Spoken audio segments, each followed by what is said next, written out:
Y ahora, ¿quién podrá explicarnos?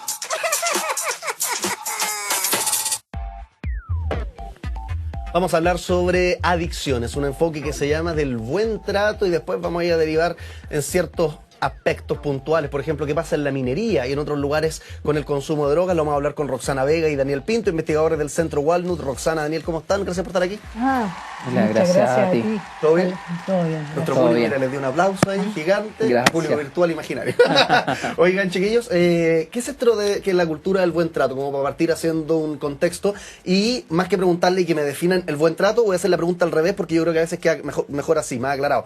¿Qué sería la cultura del mal trato?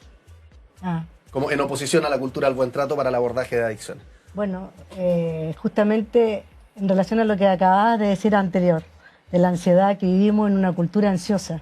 En esta cultura viviríamos desde el maltrato.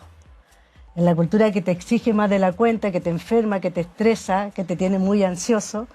En una cultura que nos cuesta mirarnos, reconocernos y cuidarnos, estaríamos viviendo en una cultura del maltrato. Y de hecho, Iván, el buen trato surge del maltrato. El buen trato es una mirada mucho más humanista, donde hay respeto hacia el otro, donde tú eres importante y yo soy importante, y desde ahí empezamos a construir, desde la importancia de nuestro ser, empezamos a construir todo en beneficio nuestro y no en contra nuestro. Claro, pero cuando se aborda el tema de las adicciones, ¿cuáles suelen ser pecados, por decirlo así, en los que se incurre por no considerar esta perspectiva del buen trato? Y algo común, porque supongo que el maltrato es algo que vemos cotidianamente en muchas personas con consumos problemáticos, ¿no, Daniel? Claro, a ver, hay que pensar que los tratamientos de adicciones comienzan desde lo más común que se conoce. Son tratamientos que vienen, por ejemplo, desde República Dominicana, en donde implica personas que tienen consumo problemático, pero también tienen temas delictuales. Entonces comienza a haber un tratamiento que tiene que ver más cognitivo-conductual, que es lo que más se conoce. En tanto hay consumos problemáticos, pero también hay ciertas situaciones de socialización callejera que van haciendo de que los tratamientos vayan siendo punitivos, vayan siendo castigadores, con refuerzos negativos a las personas que no solo consumen porque sí, sino también tienen otros aspectos. Y esto se comienza a instalar, yo te diría, hace más de 20 años acá en Chile, y esto implica justamente de que los tratamientos en sí son, por ejemplo, desde descargas de terapeutas hacia usuarios que consumen, medidas muy autoritarias desde que están... De hecho, Daniel, lo que está ahí, perdón que te interrumpa, pero escuché a un psicólogo, de hecho lo pueden seguir en Instagram, se llama @psicologiacallejera, lo pueden encontrar. ¿Sí? Y es un psicólogo que es ex reo y pasó por un consumo de pasta base adictivo y problemático, Claro. y él cuenta su historia, cómo también pasar por esta cultura del maltrato lo inspiró a él desarrollar una psicología comunitaria distinta, y él contaba cosas como esas que a mí me parecían de película de terror, pero parece que es muy real, que le tocó ir a un centro de rehabilitación que había fundado, no sé cuál es, no sé si es excepcional o no, no vamos a entrar en detalle, pero Claro. un psiquiatra con una monja y otro más. Eran 3 personas, pero me acuerdo que estaba la monja, y yo creo que eso es importante porque la moral, la culpa, ¿no? Sí. Y él decía que a los jaleros, a los adictos a la cocaína, llegaban y le decían, oye, ¿te gusta jalar? Toma, acá tenía harina, y le tiraban en la cara harina para humillarlo. Exactamente. Y yo digo, ¿qué es eso? O sea, ¿en qué, dónde, por qué? ¿Por qué un profesional que aborda clínicamente algo hace una humillación, que haría un bully en el colegio, ¿no? Claro, incluso es más, Iván, el hecho, por ejemplo, de pensar de que ojalá fuesen todos profesionales quienes atienden a personas que padecen consumo, que esta es una enfermedad y que todavía socialmente no entendemos muchas veces, sobre todo cuando hablemos de minería, el estigma de una persona que consume es que los tratamientos que hoy día más prevalecen son personas que llevan más tiempo de tratamiento haciendo terapia a quienes llevan menos tiempo de tratamiento. Y ahí hay un dejo de no profesionalizar un trato, a entender que las personas son particulares, que tienen patrones de consumo distintos y, o sea, desde ahí podemos comenzar ya a mirar que ahí pueden haber malos tratos, pueden haber descargas emocionales, que no van no van en beneficio del propio paciente. En sí. Oye, Roxana, ¿y cómo puede ser o cómo podríamos convencer a alguien, supongamos que está viendo este programa y es de la vieja escuela, ¿no? Que cree que a través de la culpa se soluciona el tema de la adicción? Porque esa persona probablemente dirá, no, yo tengo un primo que se metió a un centro de rehabilitación así y sabes que la pasó horrible y nunca más volvió a la droga, ¿no? Como justificando a través de un resultado todo el proceso probablemente hasta traumático que pasó a esta persona. ¿Por qué no basta con que el resultado sea efectivo y por qué sería mejor una cultura del buen trato? Completamente. Mira, si tú, una persona que está dañada, que está en consumo de adicción, que ya viene con un maltrato personal, ¿cierto? Eso es lo otro. Sí. Claro, entonces que el tratamiento sea con maltrato es como una revictimizar. Entonces, en vez de sanar, ayudar en este cambio de identidad, que sea una identidad, no yo soy un adicto, sino que yo tuve una enfermedad y yo soy otra cosa, yo no soy el que se identifica con la enfermedad. Claro, si tú quieres tener un cambio, que dejas de consumir, pero estás con depresión, la depresión terrible, o no sales de la casa, o te pones a engordar, porque hay cambio de adicción en otra sustancia, te puede servir quizá un tratamiento más punitivo, el castigo desde la culpa, como dices tú, ¿cierto? Pero es una elaboración muy infantil, porque la culpa y todo el pensamiento más punitivo es un pensamiento de un niño operacional, preoperacional, 11, 12 años, donde no tiene una moral autónoma. Entonces, ¿qué es lo que pretende Walnut, que es el centro de rehabilitación en Chile, el primer centro que trabaja desde el buen trato? Es un cambio de identidad, que la persona suelte ese disfraz que tenía, que le quedaba ya chico y que le generó sufrimiento. Esa historia, ¿no? Esa historia que se contó a sí misma, yo creo también. Esa historia que la puede traer de generaciones, 3, 4 generaciones atrás. Quizá un tatarabuelo tenía adicción y le llegó toda esa herida a él y se fue construyendo. Entonces es una prisión. Y liberar a la persona de esa prisión condicionada que tiene es un trabajo muy bonito. Y desde el amor transforma. Desde cuando tú te quieres y tú te aprendes a cuidar y a querer, no te dañas. Entonces, por eso mismo, el gran desafío de todo es lo primero que estabas hablando tú, que me gustó mucho, que se lo decías del tema de la ansiedad, y que tan lindo lo dijiste. Vivimos en una sociedad enferma, una sociedad que te lleva al consumo. Consumo a comprar, consumo a tomar, a tener más, todo lo que es tener más. La adicción es muy grande, es un paraguas muy grande, comportamentales. Piensa que, y aquí te lo digo, porque yo te veo a ti que eres bien curioso en esto y nos vaya a ayudar harto a divulgar, que hay algo que no me gusta decirle, pero lo tengo que decir por la responsabilidad. Sí. Somos todos bien adictos a muchas cosas.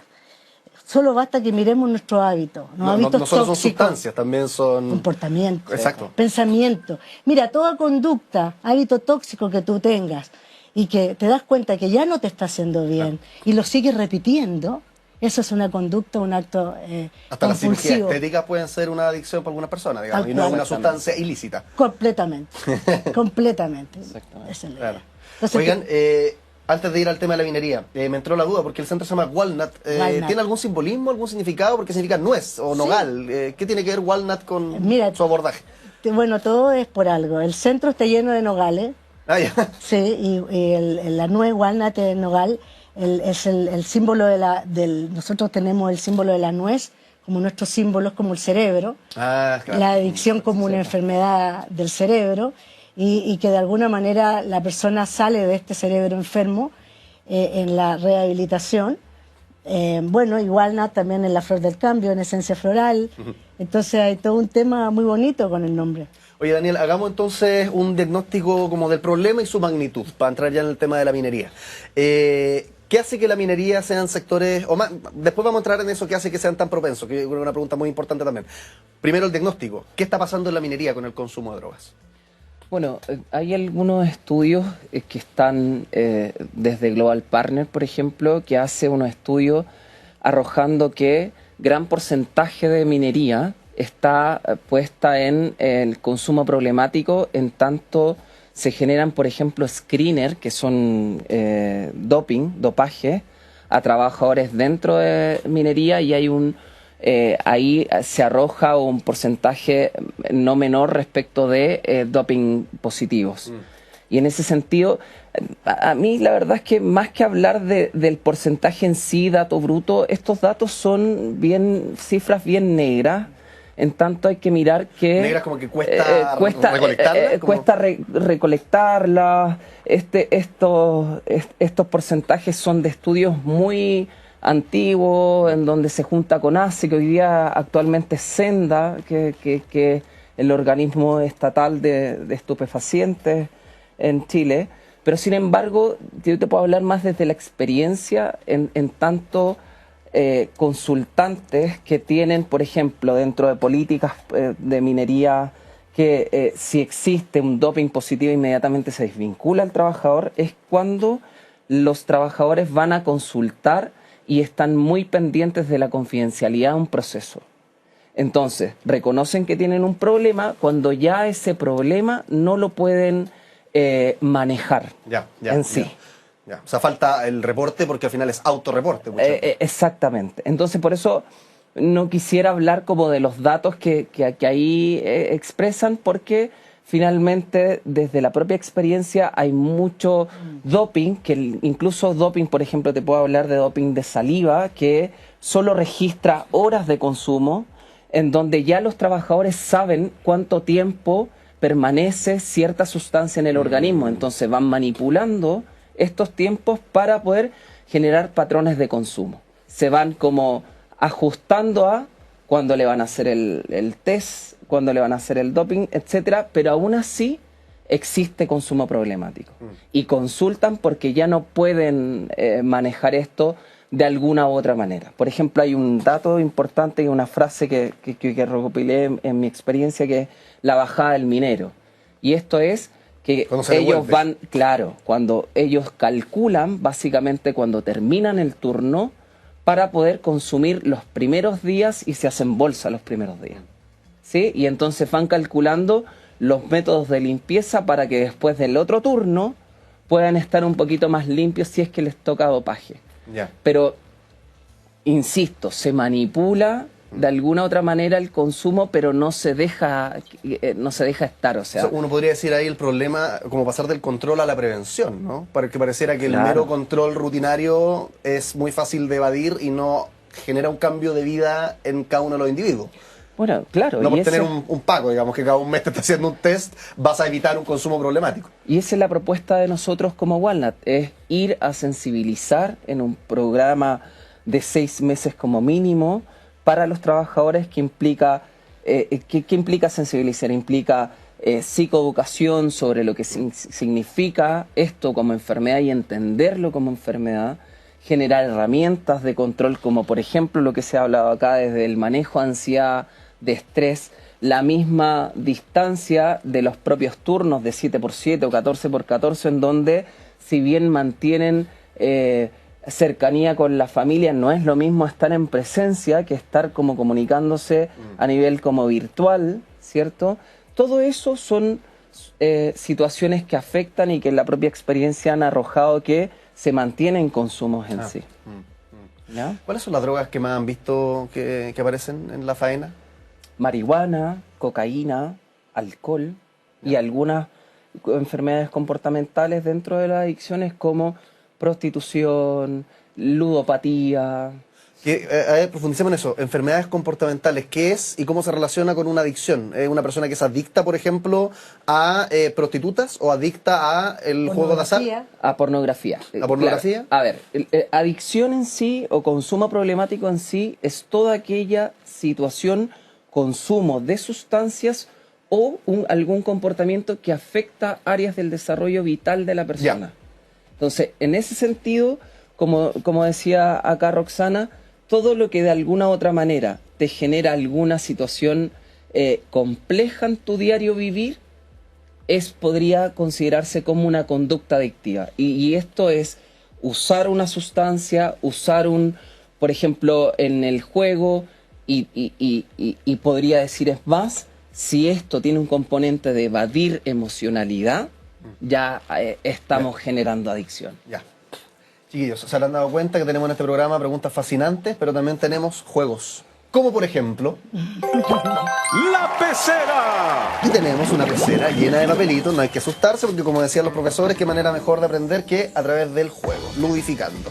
Y en esta pecera tenemos varias frases reduccionistas, provocadoras, que nosotros le llamamos factos, relacionadas con adicciones, en particular con la minería o cualquier otra cuestión. Entonces yo voy a agarrar este papelito, lo voy a decir a la cámara y si lo que digo es una estupidez, una burrada, ustedes me corrigen como experto y dicen por qué estoy equivocado. Y si lo que digo es una creencia correcta, también. Ustedes dicen correcto y profundizan por qué. Entonces la idea es confirmar, decir que no o matizar, dependiendo del caso. Ok. ¿Les parece? Maravilloso. Tenemos entonces acá un papelito de la pecera, vamos a buscar otro por temas de transparencia. Tenemos acá, estamos conversando con Roxana Vega, Daniel Pinto, investigador del Centro Walnut sobre adicciones, particularmente en la minería. Vemos qué es lo que dice la pecera. La minería te lleva hacia las drogas. ¿Qué dice el experto? Yo creo que la forma de cómo se visualiza en minería y en construcción, que son dos cosas bien importantes ahí a entender, como estas situaciones más punitivas de castigadoras y no mirando sensibilizar a un trabajador o haciéndose cargo de alguna u otra manera de que es una enfermedad que es una política pública que implica reconocer también, como lo hace la OMS, la enfermedad, es, yo creo, un gatillante a justamente sostener esta enfermedad de adicción y mantenerla como bajo la alfombra. ¿Y qué elementos habrán en la pega de la faena o tú decías en la construcción que hace que los trabajadores estén más expuestos a consumos problemáticos que, no sé, un oficinista? O es mentira eso que estoy diciendo, estoy equivocado con la percepción. ¿Hay elementos propios en la faena minera que los hacen más vulnerables que una pega cualquiera distinta? Sí, claro, se alejan de su casa por turnos prolongados de tiempo. ¿Cuánto tiempo son que se suben a la Hay faena? turnos de 7x7, Otros hay en turnos de 14, 14x14 días. Claro, entonces ya hay un encierro, te cortan la libertad, hay trabajo donde estás encerrado con falta de luz. Entonces, de alguna manera hay mucho estrés también, harta responsabilidad, harta exigencia. Es un ambiente donde el mismo hecho de estar lejos de la familia y ocurre un indicador psicológico que se presenta bastante en el caso de burnout o de estrés, la doble presencia, donde ¿qué pasa? Que ¿Es una doble presencia? es un indicador que ocurre cuando tú estás con riesgo de tener un burnout, un estrés importante, un distrés, donde la persona está trabajando, pero su mente está puesta en un problema familiar, en la casa, entonces está completamente disociado. Como no pueden estar en contacto, tienen que estar trabajando con la responsabilidad, algunas veces con responsabilidades importantes, con maquinaria bien riesgosa. Entonces, por eso que también es importante trabajar con este grupo, porque se ha visto que por el efecto de la droga tienen más posibilidades de accidentes. De hecho, hay porcentajes de accidentes que son justamente producidos por droga. Y de todas maneras, además que esta profesión, al igual que el que nos supera, el de la minería, el que supera con el tema del problema de adicción, son la gente de construcción. Entonces son dos nichos importantes que tenemos que ayudarlos porque enfrentan situaciones difíciles, no tan gratas. Te estaba contando el tema de la luz, por ejemplo. Cuando ellos están privados de luz, están privados de hormonas, que te genera todo el tema de la melatonina. Imagínate estar en un lugar oscuro donde todo tu cuerpo te está diciendo duerme, pero estás con un estrés importante porque tienes que seguir trabajando. Entonces el organismo empieza a perder su inteligencia. De hecho, cuando te dicen empieza a 7, 8 de la noche a bajar la luz, ponte una luz roja, empieza de a poco, claro, porque tu organismo está descendiendo, igual que la naturaleza. El ciclo circadiano, digamos. Entonces es una profesión que te rompe el tema circadiano. Entonces te empieza a romper inteligencias naturales. Por eso te hace más proclive a buscar evasores. En relación a la pregunta anterior, ahí me meto un poquito porque la encontré muy bonita y me hiciste pensar harto, que claro, la respuesta es, puede ser que si tú trabajas te vas a trabajar a minería, te puede predisponer, a menos que tú tengas una psicología muy robusta, muy robusta, una salud, un buen trato muy importante hacia ti, donde tienes que empezar a dosificar y a gestionar bien las demandas externas con tus propias, ¿te fijas? O sea, casi andar con luces artificiales cuando estás trabajando adentro, imagínate cómo... El desafío. El desafío. Entonces, claramente que te predispone, pero no te determina, porque eso va a depender de las características individuales, la personalidad, la resiliencia, etcétera, etcétera. Roxana Vega, Daniel Pinto, expertos del Centro Walnut, nuestro público les da un aplauso. Muchas gracias por estar acá en el programa, chiquillos. Ah, Gracias a usted. gracias a ti. Gracias. Que estén muy bien. Seguimos con más, ¿les parece? All You Need Is Love.